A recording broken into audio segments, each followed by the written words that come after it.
Som. Oi, gente, boa noite. Queria agradecer primeiro pela audiência de vocês. E eu queria falar também o seguinte, é a primeira vez que eu vou falar sobre esse assunto para uma audiência tão nova. Aí eu queria saber o seguinte, quem aqui votou esse ano? Levanta a mão quem votou esse ano. Votou. Para presidente, votou a eleição? Votou. Todo mundo votou. Então a maioria, essa é a eleição, todo mundo votou então, maravilha. Por que eu fiz essa pergunta? Porque eu quero contextualizar para vocês por que esse assunto também vai ser importante para vocês. Quem tem mais de 20 anos aqui? 1, 2, 3, 4, 5. Só 5 com acima de 20 anos. Por que eu quero contextualizar? Porque normalmente quando a gente fala de economia, a gente acaba ligando isso a pessoas mais velhas que vão lidar com dinheiro, já estão ganhando isso, tem a empresa delas e elas vão se importar mais com esse assunto. E eu diria que isso é uma mentira. Porque se você já vota, você já é um cidadão pleno dos seus direitos e até pelo motivo que você está pleno dos seus direitos, você deveria saber o porquê votar em alguém. E muitas vezes no Brasil, a pauta econômica é algo importante. E vocês vão aprender hoje aqui o seguinte, como é que nenhum candidato mais vai enganar vocês dizendo que vai conseguir fazer alguma coisa na economia, porque você vai poder saber como vai pegá-lo na mentira. Você vai entender de economia agora de uma forma simples. Um outro ponto importante, com o que eu vou falar hoje para vocês vão saber daqui a pouco, poxa, qual vai ser o tema que eu vou estudar na faculdade? No que eu vou trabalhar? De repente eu quero trabalhar com alguma coisa que vai me dar mais dinheiro. Vai ser importante para vocês também. E o outro ponto é a questão de vocês quererem abrir um negócio. Então também para abrir um negócio vai ser importante. Para votar, para ganhar dinheiro e também para abrir um negócio. É para isso que ciclos de mercado importa. Meu nome é Alan Soares. Eu sou um dos fundadores do movimento Black Money, que é um hub de inovação para a comunidade negra, e eu também sou especialista em investimentos. E é justamente sobre investimentos e sobre macroeconomia que eu quero falar com vocês hoje. Porque como a macroeconomia funciona, é que vai ditar investimentos em inovação, por exemplo. Por exemplo, a Petrobras está aqui hoje patrocinando. O Sebrae estar patrocinando o evento hoje é que eles estão fomentando inovação. E por que é importante fomentar a inovação? Que vai trazer novos negócios. Só que para gerar novos negócios eu preciso de dinheiro. Eu preciso de uma economia em crescimento. E é por isso que eu tenho que apresentar para vocês hoje os óbvios. Bom, minha pergunta... Quem aqui pode me dizer o que são juros? Alguém consegue me explicar o que são juros? Você. O que são juros? Um de vocês dois, me diga. Pode errar, sem medo.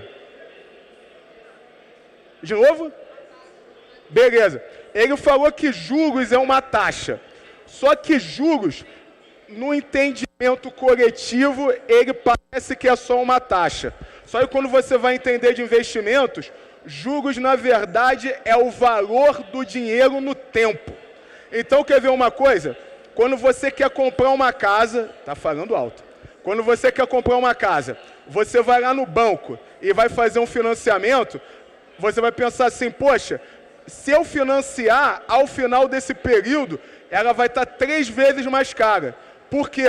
Você pegou o dinheiro emprestado com alguém e ele está botando o valor sobre esse dinheiro. Então pensa comigo, se as taxas de juros estiverem altas, você vai desejar comprar uma casa financiada, sim ou não? E se ela estiver baixa, você vai querer comprar. Então você começa a detectar uma coisa, um momento onde as taxas de juros estão altas, as pessoas estão menos propensas a consumir. No momento que as taxas de juros estão baixas, as pessoas desejam consumir. Aí eu tenho uma outra pergunta. Alguém sabe aqui o que significa inflação? Alguém sabe? Bom, vou falar para vocês. Inflação é praticamente esse dragãozinho aqui, ó. Porque a inflação, ele corrói o teu poder de compra.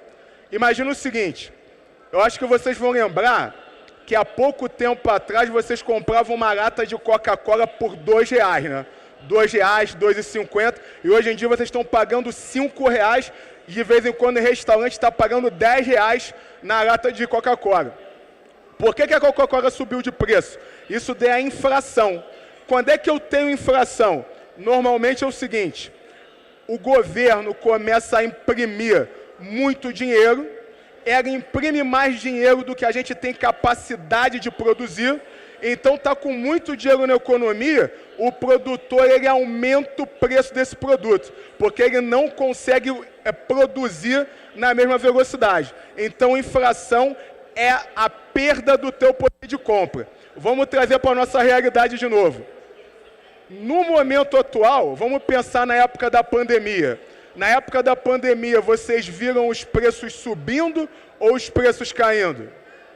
Exato, porque a gente estava produzindo numa escala menor e os Estados Unidos, Brasil, estava cada vez mais imprimindo dinheiro. Então, se eu imprimo muito dinheiro, eu tenho que aumentar o preço do meu produto. Legal. Vamos tentar juntar juros e inflação agora. Os juros hoje, eles estão altos ou estão baixos? Altos, certo? Por que os juros foram aumentados? Porque houve inflação. Então, juros é o remédio que o Banco Central tem para controlar inflação. Então, quando vier qualquer governo para você e falar assim, eu vou baixar a taxa de juros, ele vai te dar um remédio amargo, porque ele vai ter que fazer o quê? Ó? Eu vou ter que controlar a inflação primeiro, para depois poder baixar os juros. Se ele não fizer isso, a gente acaba entrando numa condição parecida com a Argentina e parecida com a Venezuela. Beleza. O que são commodities? Aqui em Goiás se produz bastante commodities. Bastante. Eu tenho um amigo meu mineiro, esse meu amigo mineiro dizia o seguinte, Alan, commodity é tudo aquilo, se cair no chão e bater no teu pé, vai te machucar. Então, é tonel de óleo, é saca de soja, é saca de milho, é minério. Então, commodity, no final das contas, são bens, matérias-primas, que você produz em qualquer lugar do mundo e aquilo vai ser igual. E, normalmente, elas são precificadas em dólar. Então, ó, o Brasil produzir o petróleo vai ser o mesmo valor do que na Arábia Saudita, vai ser o mesmo valor do que nos Estados Unidos. O Brasil foi e produziu milho, vai ser o mesmo valor no Brasil, vai ser o mesmo valor nos Estados Unidos. E, coincidentemente, nós somos praticamente um celeiro de commodities. A nossa agroindústria é muito forte. Então, eu faço uma pergunta para vocês. Se as commodities subirem de preço no mundo, isso é bom para o Brasil ou isso é mal para o Brasil? Fala de novo. É bom para o Brasil, porque vai entrar mais dinheiro, olha só. Aumentou o preço da commodity, a gente vai vender commodity em dólar, vai entrar mais dinheiro na nossa economia. E aí eu não sei quem vai lembrar aqui, que tem muita gente nova, mas vocês vão pensar o seguinte, ó, por que o primeiro governo Lula, o segundo governo Lula foi tão bom? A gente tinha uma explosão do preço das commodities. Então, com essa explosão do preço de commodities, entrava muito dólar no Brasil, a gente estava cheio de dinheiro, que propiciou também a queda da taxa de juros. Então, vocês estão começando a aprender como os indicadores econômicos funcionam em conjunto. Beleza. E aí, eu até já dei um spoiler. O que são moedas? De novo?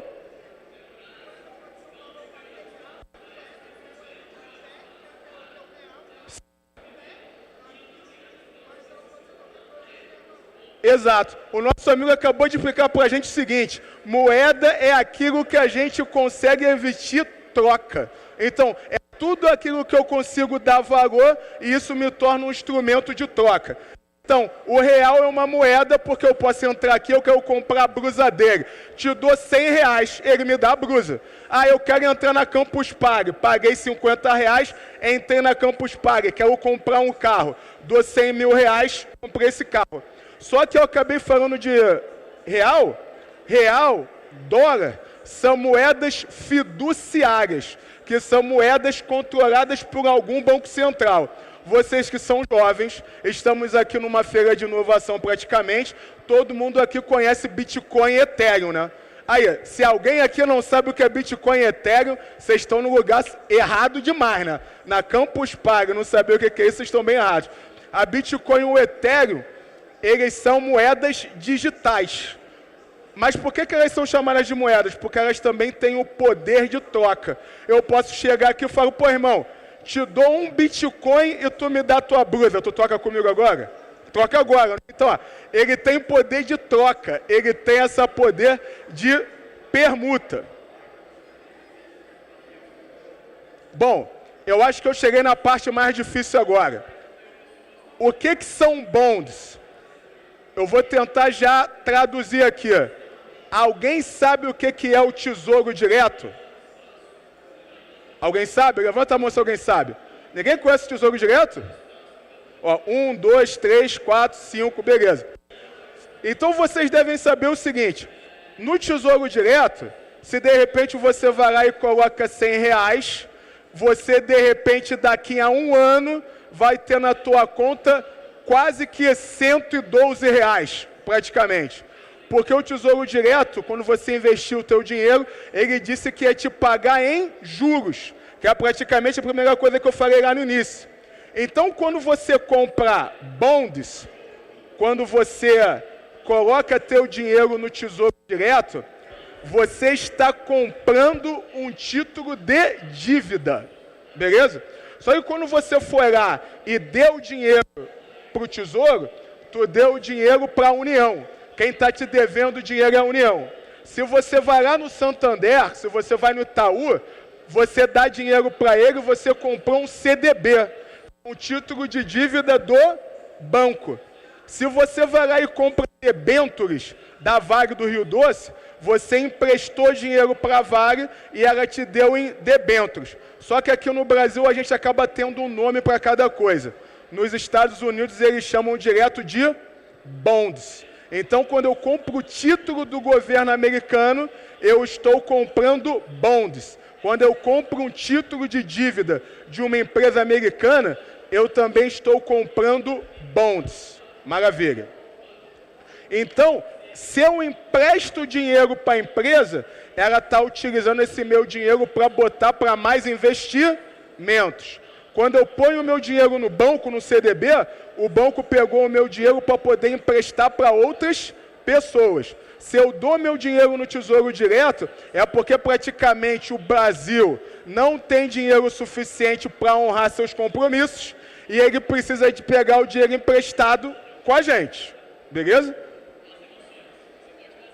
Bom, e aí, já que eu consegui dar para vocês todos esses indicadores, agora a gente vai começar a tentar montar o quebra-cabeça. E esse quebra-cabeça é chamado de política monetária. Beleza? Então vamos tentar voltar aqui, ó. Vamos voltar. Tia Dilma caiu, Temer entrou, Bolsonaro entrou, Bolsonaro saiu, Lula entrou. Você vai começar a perceber que cada governo desse acabou tendo um momento do ciclo econômico e por conta desse ciclo econômico, esses governos adotaram políticas monetárias diferentes. Vamos pensar o seguinte. Imagine que hoje os preços de um supermercado não serão os mesmos de amanhã. Tão volátil quanto os preços seriam os juros. Imagine essas taxas fora de controle. Logo chegaríamos à conclusão de que seria impossível pagar as contas. Desemprego, estagnação econômica seriam apenas dois dos resultados dessa falta de organização. Parece um cenário estilo Venezuela e Argentina. como vocês podem conferir. Para evitar esse caos, é que existe a política monetária. De forma resumida, essa política diz respeito às ações do governo para equilibrar as contas do país. Desemprego, inflação, circulação da moeda, tudo isso vai afetar a economia. E aí a gente começa a entender o porquê existe o Conselho Monetário, porque existe o Banco Central, e a gente começa a pegar agora o que sai nas manchetes do jornal. Toda hora vem falando assim, Lula quer abaixar os juros. Por que o Lula quer abaixar os juros? Porque ele percebe que com juros muito altos,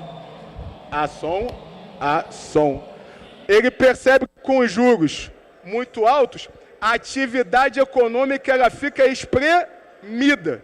E ele quer dar mais crédito para a gente poder consumir.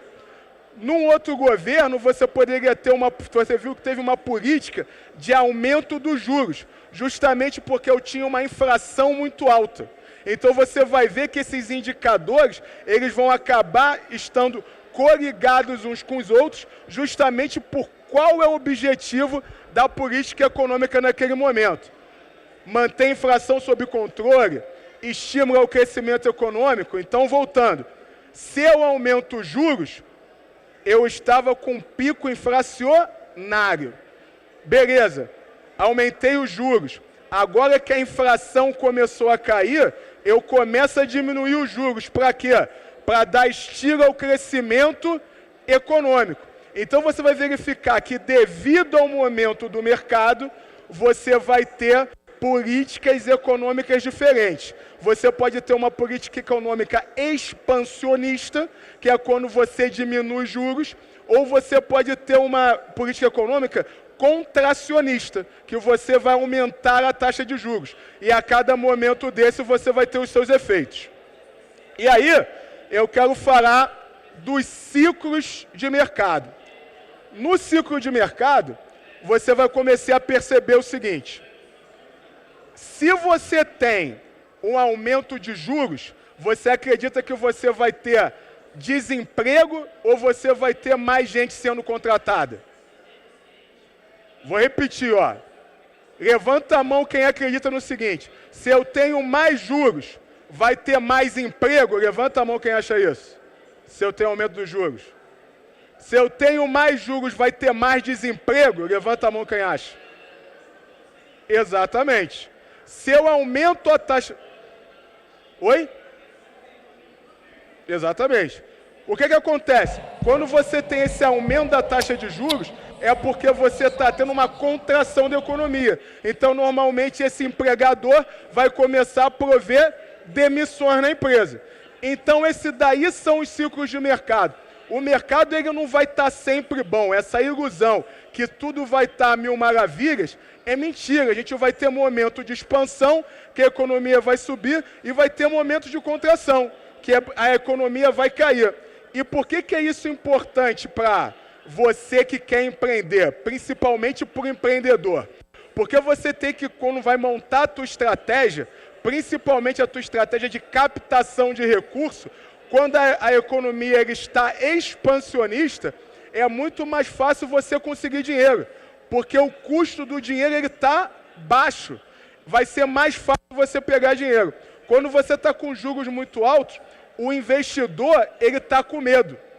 Ele não está com o espírito da ganância aflorado para botar dinheiro na tua empresa. E aí você vai ter mais dificuldade para isso.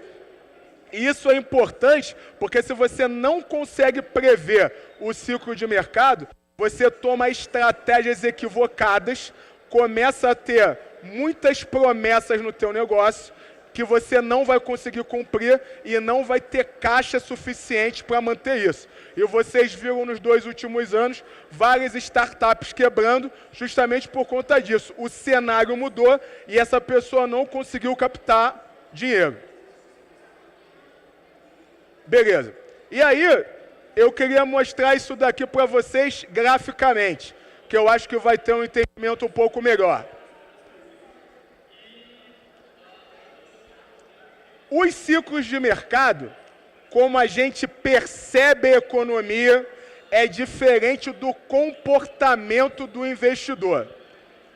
a forma como o investidor percebe, ela é prévia ao como a gente sente no mundo real. O que eu quero mostrar para vocês?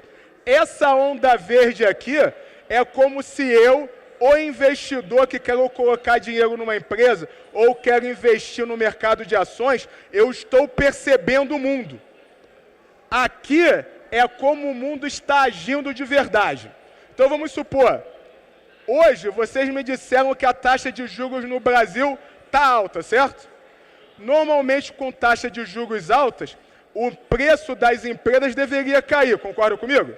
Só que se vocês forem olhar para a Bovespa agora, a Bovespa nos últimos 2 meses, você vai ter empresa que em 2, 3 meses saltou 100%. Do tipo, o preço da empresa saltou 100%, 40%, 50%. Por que isso aconteceu? Porque esse investidor está enxergando isso aqui, ó. Ele está enxergando um momento antes. Eu diria que ele está vendo isso, ó. O investidor, ele viu que a gente chegou num vale de depressão, juros muito altos, mas ele já está vendo que os juros vão cair e por isso ele está começando a comprar. Só que é o seguinte, esse investidor está comprando, só que a gente que é a massa trabalhadora ainda está deprimida. Por que a gente está deprimido? A gente não controla o meio de produção, a gente não tem o dinheiro, a gente tem que esperar que o dinheiro dele chegue para a gente. Só que ele já tem o dinheiro, ele já acumulou o capital. Ele está aproveitando para comprar os meios de produção, enquanto eles ainda estão baratos. E aí você vê o preço das coisas começando a subir. Para só depois a economia no mundo real começar a subir também. Entender isso é importante, porque vai ter um momento que quando você for começar a investir, você tem que perceber esse apetite do mercado anteriormente às reações da rua. Então, o mercado se antecipa ao movimento da rua. Bom, os ciclos econômicos do mercado financeiro de um país não andam exatamente de mãos dadas, mas as bolsas costumam antecipar movimentos que devem ser vistos nas sequências de 4 a 6 meses depois ou antes do mundo real. Então, o mercado financeiro ele se antecipa. Isso vai funcionar no Brasil, vai funcionar nos Estados Unidos, em qualquer mercado isso vai funcionar. Então, eu estou praticamente dizendo para vocês o seguinte: é um momento de se investir no Brasil. Digamos que o pior já passou, beleza? Aí, eu poderia dizer para vocês que, comparado aos Estados Unidos, a gente está nesse momento aqui, ó. A gente chegou no vale e a gente está começando a subir a montanha de novo. Estoques são ações, tá? Então a gente chegou no vale do preço das ações das empresas e o preço das empresas devem começar a subir. Já nos Estados Unidos, se vocês estiverem percebendo o noticiário econômico, os Estados Unidos eles ainda estão aumentando a taxa de juros. A gente chegou no nosso pico, a gente vai começar a diminuir, enquanto eles vão continuar subindo. Então eles ainda estão nesse momento aqui, ó, começando essa depressão. Beleza. E aí, se eu fosse mostrar para vocês o nosso momento econômico, a gente está saindo daqui, ó, que o Brasil mergulhou na expectativa do consumidor, estava muito ruim, a gente tinha uma produção caindo, a taxa de juros chegou no topo, beleza? E os investimentos eles estão praticamente parados. E a gente está saindo daqui para vir para cá. Expectativa do consumidor renascendo, a produção industrial encontrou um fundo que ela vai voltar, vai emergir, a taxa de juros vai começar a cair e a curva de juros ela volta ao normal. Por isso que eu estou falando para vocês que é um momento, é ciência. Os ciclos de mercado eles são acumulativos, tá? E aí, eu queria me despedir de vocês porque todo mundo já está me mandando embora. Aqui, ó, se vocês apontarem a câmera de vocês, tem uma super promoção para um combo de cursos que vai estar falando sobre ciclos de mercado, investimentos, modelagem de startups. E muito obrigado pela atenção de vocês, pessoal. Espero que tenham gostado.